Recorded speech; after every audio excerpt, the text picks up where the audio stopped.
It's time to learn, laugh and grow. Only on Kids World. Hi kids, welcome back to Alphabet Tracing Fun. Today we are learning the letter C.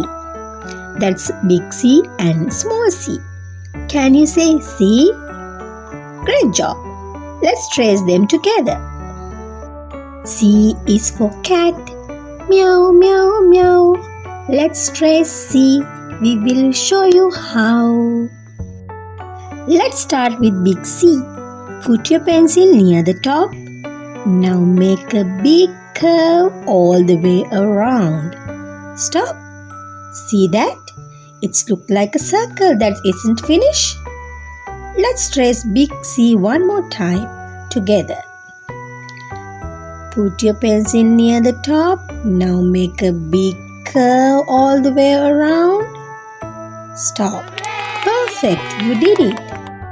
Now let's trace small c.